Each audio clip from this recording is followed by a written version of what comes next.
Our next speaker, Schone Malliet, is the founder and CEO of the National Winter Sports Education Foundation. The NWSE Foundation is in the process of leading the purchase of a ski area outside New York City, specifically to teach kids, urban and all kids really, how to ski and snowboard. Schone is on a mission to improve conversion rates for skiing.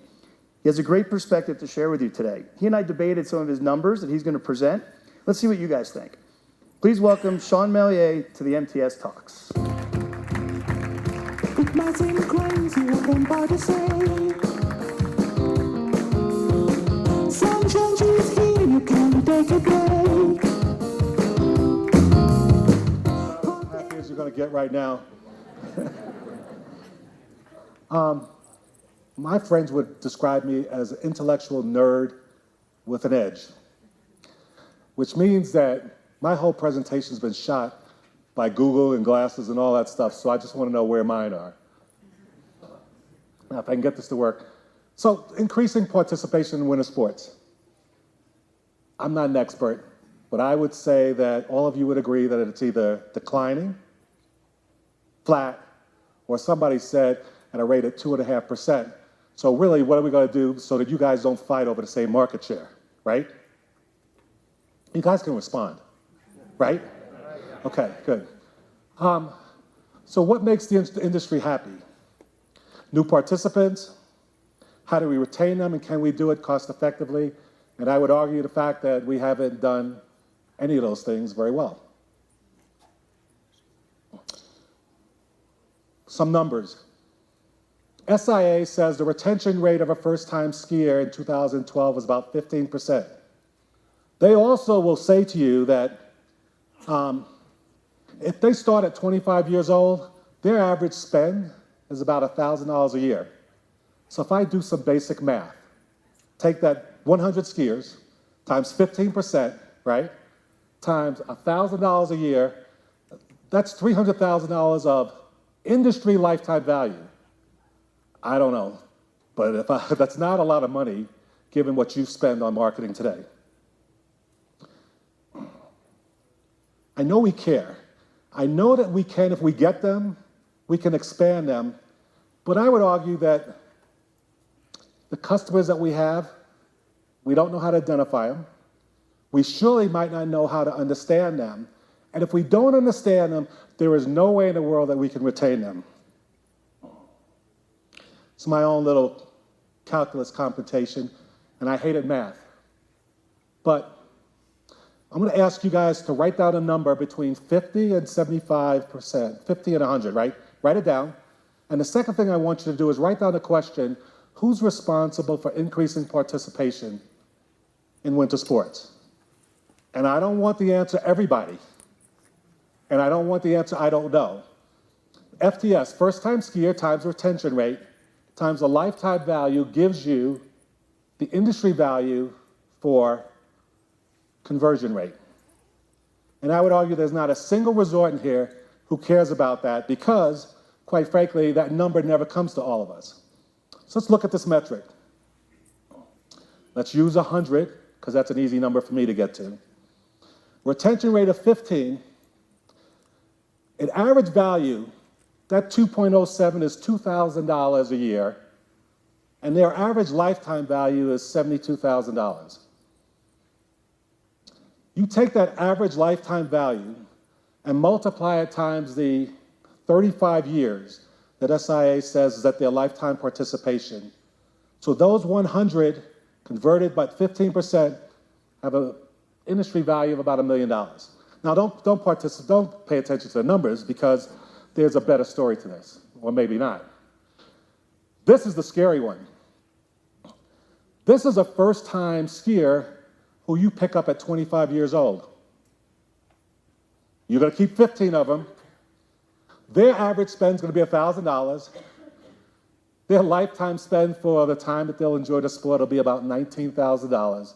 So those 15 are going to generate a whopping $300,000 over 20 years. Why do you do it? This is from SIA. These are not my numbers. But this is where Bruce and I depart. because there is the possibility that you could find participants at 25 years old at a conversion rate of 75%. Not only that, they'll spend 3 times what the average spend is. And so that's $3,000 times that 75, that's $90,000. And that same industry value is about $3 million. How many of you disagree with me? Raise your hand. Don't be bashful. Bruce is the only one. 1, 2, 3. Only 4 of you? Where's the rest of you? Why don't you disagree with me? Anybody? So I'm going to tell you why. So, National Brotherhood of Skiers, first of all, is your largest identifiable market in the United States. It impacts 20,000 skiers a year. About 45 clubs. How many of you have experienced the NBS? Oh, okay. So, do you know that an NBS participant spends 3 times as much as everybody else? I know that at Sun Valley 4 weeks ago, I'm not going to put them on the spot, but I know how much money they made. Let me tell you something else about this. We have a 75% retention rate. And I'm not talking about just the community. What I'm really talking about is that any community does this, about $3 million. Why? Because they don't organize from the sport, they organize for some like value. So they take more trips, they plan more trips, they spend more money, they upgrade more often, and they expand with family and professionals. I'm going to skip now to specialization. You can't be all things to all people. So the project we are embarking on is purchasing a ski area in New Jersey, completely re-engineering at a cost of $6.2 million, to focus on instruction for youth-serving agencies, only instruction, and to be profitable with 3,000 participants. And by the way, fully fundable, because our mission is not to introduce them to the sport, it's to improve their life, health, and fitness by winter activities, reducing obesity and reducing the incidence of diabetes too. That's fundable. So here's some interesting metrics. Within 60 miles, there are 2.5 million kids within 60 miles of the resorts in New Jersey. 3,000 participants. The YMCA of New York's already committed to 1,000. We use Bruce's rate of 50% conversion. That's 1,500. And 10% of them will be competitors. But I would argue that the real key to this is that it's a different way of marketing, not only marketing, but specializing. This will only do instruction. There will be no free skiing. There are no rentals. The participants will be pre-provisioned. There'll be no debt, and we have brand new lifts, brand new snowmaking, and we'll only focus on instruction. So here's some reality about the numbers. I don't know, but you can tell that's dated, right? You can tell why that's dated. Somebody's hair, and also those shorts they're wearing playing basketball. That's really dated. But here's the other part about this. So that individual that you see up there, you would never have marketed to. Never have. From the South Bronx, grew up in the city, would never have marketed to. Today, that individual, first of all, is an Alpine official, technical delegate, coaches, sits in the industry, and let's go with the expansion. His 14-year-old is a ski racer who started at 3 years old, sits in the back, influence a whole other segment of individuals that exist today. So I know Bruce is going to challenge me, but here's the best result at the end. 75% retention rate, and a bottom number, that $3 million, I don't know, that's 10 times the amount. If you want to cut that in half, you can cut it in 3/4. It's still better than what we're doing today. Is that right, Mike? All right. So here's some thoughts. Who's responsible for increasing participation? And what will you do differently? And if you don't believe me in the numbers, I offer you to challenge me on that.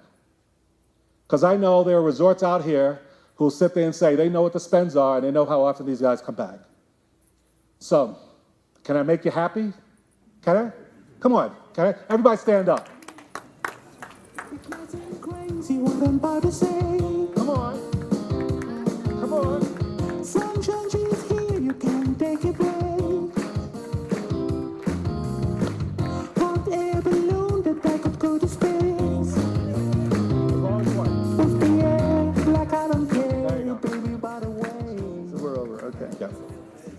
So I did talk to Schone for about an hour last night about his 75% retention rate compared to the industry standard of 15 to 18%, and wondered how we were going to close that gap. It actually caused me to miss the Valhalla Gala, but we're not going to talk about that.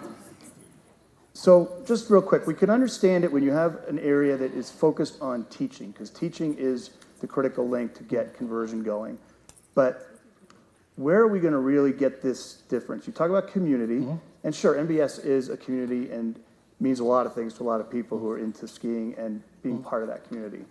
But where are we going to find these other communities? Give us a couple examples that these people can really start to take advantage of. So it's a great question. First of all, how many of you belong to fraternities, sororities, professional organizations, churches, schools? Where'd you go to school? UConn, Huskies. UConn Huskies. He didn't play basketball. How do you know? I know. But let me ask you a question. What did you do there? I ran the ski club. You ran a ski club. But that's a community. These are people who went to UConn who chose skiing to do. Did you drink a lot? A little bit. Misery loves company. Alpine is terrible to learn. I tell you about the NBS is that it retains those people. And I'll give you a closing example. My fiance brought her girlfriend up to Sun Valley. She had never skied before. And I had to walk her through the rental process because you know how that feels for a first-time skier.